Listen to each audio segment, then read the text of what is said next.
Welcome to today's morning pot analysis videos with me, Richard Perry, market analyst at Hantec Markets on Monday, 25th of March.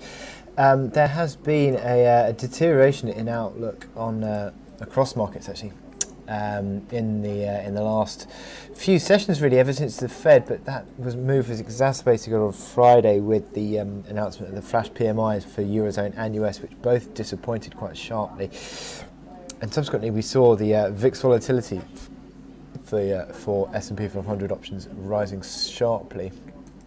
You can see that as the S&P 500 itself fell back significantly, back to 2,800. We saw a move into safe haven plays. The yen gained significantly, back under 110 big figure, although that's bounced a bit today. And also we saw gold climbing ever higher above 1310 again.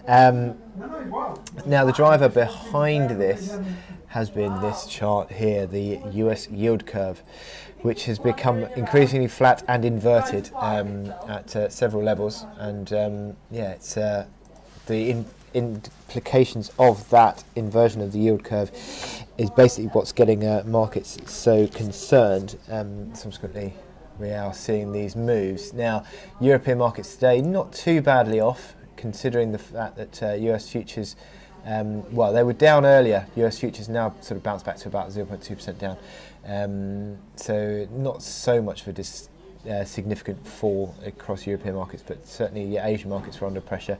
The dollar's clawed back a little bit of the losses that were sort of threatening to come through. But mainly we've seen that the safe haven yen has unwound a bit, and the UK pound has also given back some of the loss, the gains that it saw on Friday. So markets are still sort of trying to figure this one out, really, whether this is the beginning of a real significant downturn in sentiment. That would be a good question to know the answer to, certainly.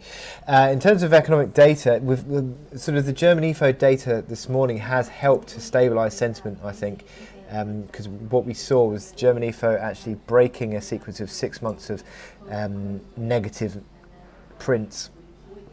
Positive surprise, better than expected, and the German IFO actually ticked higher for the first time in 6 months. So that has helped to stabilise market sentiment, I think, a little bit today. But how long that lasts for will be the big question. Now, my chart today is Euro Kiwi. Now, what we have seen is Euro Kiwi on Friday, on an intraday basis, broke below that 164 big figure level. 164.05 was basically the support for the past couple of months, and it broke below that 164 on an intraday basis.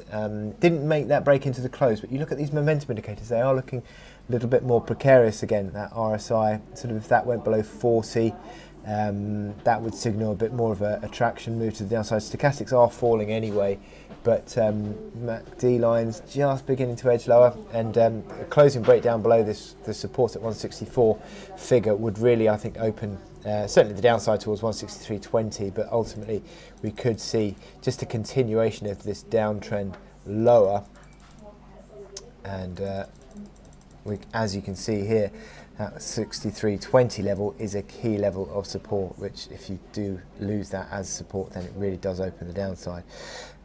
So there is a negative bias still in this chart, a little bit of a tick higher today, but ultimately you've got a bit of overhead supply that comes in around 64.70 up towards 65 figure basis of resistance, and then 65.45 as that reaction high of Thursday, Friday.